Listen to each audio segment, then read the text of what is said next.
Hare Krishna. God outgrows every frame through which we see Him.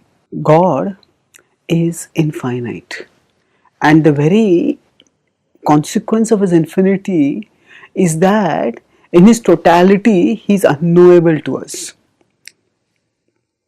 Of course, this does not mean that we cannot know Him at all.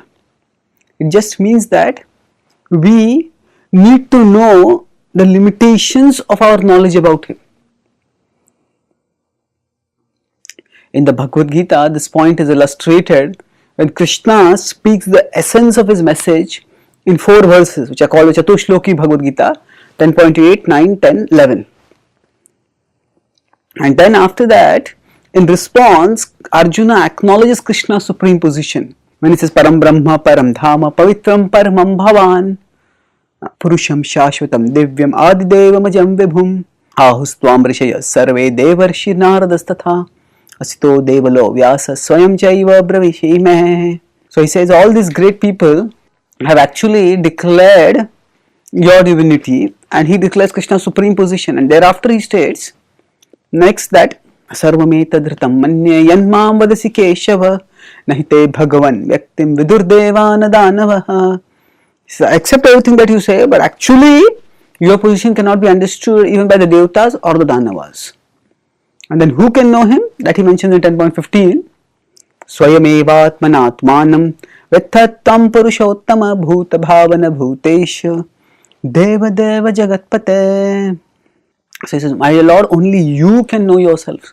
Swayam evatmanatmanam. That you alone can know yourself. Nobody else can know you. Why is it like this? Because Krishna's glories are infinite and they are infinitely expanding. So as soon as we think that we have got a hang on Him, we understand some glory of Him, some feature of Him. Hey, how astonishing this is. So on one level we think we have understood, on another level we understand that we have not understood.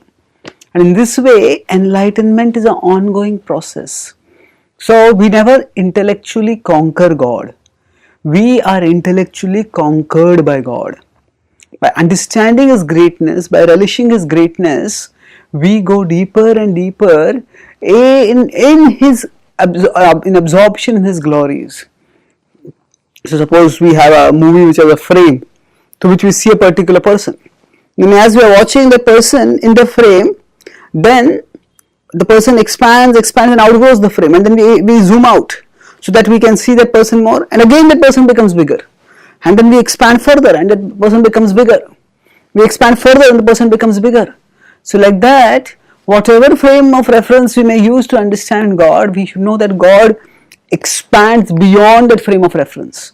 And certainly we will use frames of reference. Scripture gives us frames of reference to understand, to give us some understanding, some indication of the glories of Krishna. And through these, rather than considering that we get a conclusive understanding, we get an indicative understanding of His infinite glories. And in the same 10th chapter, Krishna tells that Esha tuddeshatah prokta nastyanto vistarasya me. In 10.40 he says, Arjuna had told you my glories, Esha tuddeshatah prokta. This is simply as a sample. Nahantos, that my glories have no end. So our approaching God is not for the purpose of intellectually conquering Him, but to be intellectually conquered by Him. And thus we use the frames of reference not to know God in full, but to know Him enough so that we can love Him more and more. Thank you. Hare Krishna.